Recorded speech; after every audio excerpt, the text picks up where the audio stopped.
Olá! Após petistas adotarem Lula ao sobrenome, vereadores de São Paulo passam a utilizar Moro no painel da Câmara. O debate político brasileiro, claro, já teve seus dias melhores, mais relevantes e, inegavelmente, o momento não é bom. A presidente do PT, Gleisi Hoffmann, solicitou à mesa do Senado a inclusão no painel da Casa a inscrição Gleisi Lula Hoffmann. A senadora petista Fátima Bezerra fala em milhares de Lulas. Além de doer, está fazendo brotar milhares de Lulas em cada recanto deste país. E a família só aumenta. Os petistas da Câmara de São Paulo usaram o mesmo expediente. Já a vereadora Janaína Lima, do Partido Novo, e Fernando Holliday, do DEM, adotaram o Moro no painel do Legislativo paulistano.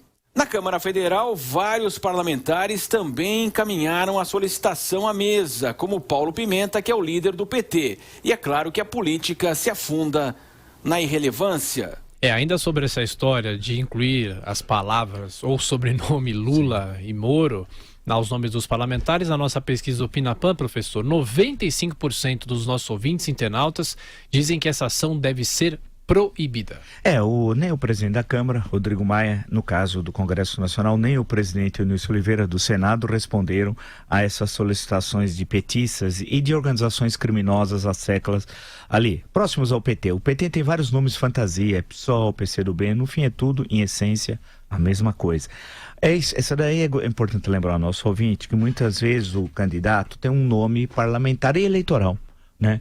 Isso é comum. O próprio Lula, por exemplo, ele foi incluído no seu nome quando ele ficou conhecido para a eleição para o governo do estado, que ele foi derrotado, ficou em quarto lugar em 1982. Desde então, ele sempre usou o seu apelido como denominação eleitoral. Outros usavam outras coisas que foram usadas ao longo do tempo. Ou o sujeito quer ser tratado de delegado, outro quer ser tratado como professor, outro como doutor. Por exemplo, doutor Rosinha foi muito tempo deputado federal do PT do Paraná, etc, etc.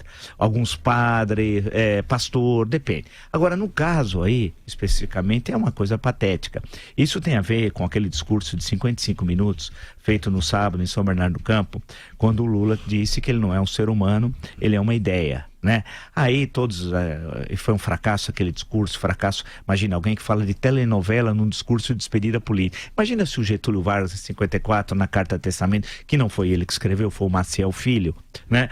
Falasse de um programa de rádio, da Rádio Nacional. Você acha que o Getúlio Vargas naquele momento ia pedir para o Maciel Filho, que fazia os seus discursos naquele momento e escreveu a Carta Testamento, olha, fala alguma coisa da Rádio Nacional, da Emilinha, você acha? Então vocês percebem... Que era botafoguense. Emilinha Borba. Você acha que ia falar disso?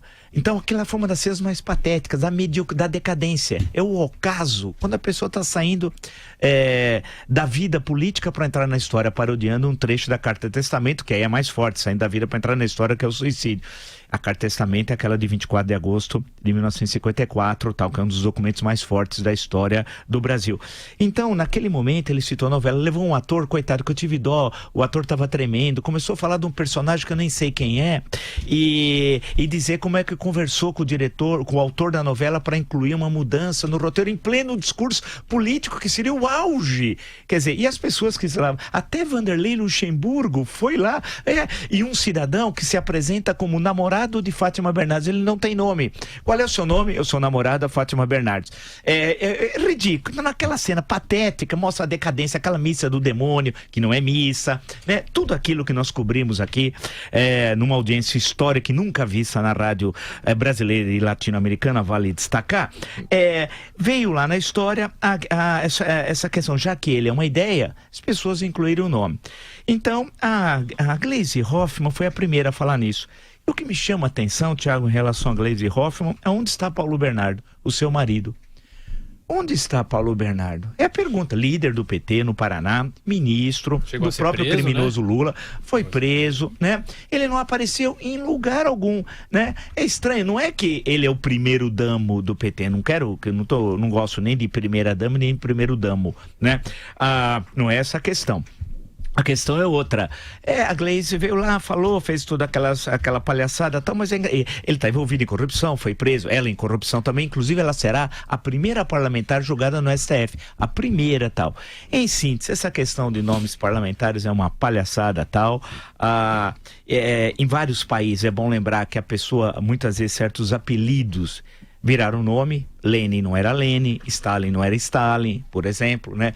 São Trotsky não era Trotsky e por aí vai. São denominações que em certos momentos da história foram incorporadas aos nomes, substituindo inclusive os próprios nomes e tal. Então isso também ocorreu no Brasil com um ou outro político que passou a ser chamado mas de outra forma. Mas no caso aí é uma tentativa de resistência. Então tem ocorrido um efeito em cadeia em alguns lugares, até na Câmara dos Vereadores de São Paulo, de incluir Moro no nome e tal. Isso é uma grande bobagem. O que vai ocorrer, que presumo que o bom senso, tanto dos presidentes de câmaras de vereadores, como das Assembleias Legislativas e das duas casas do Congresso, não vão deixar que essa palhaçada se repita, né?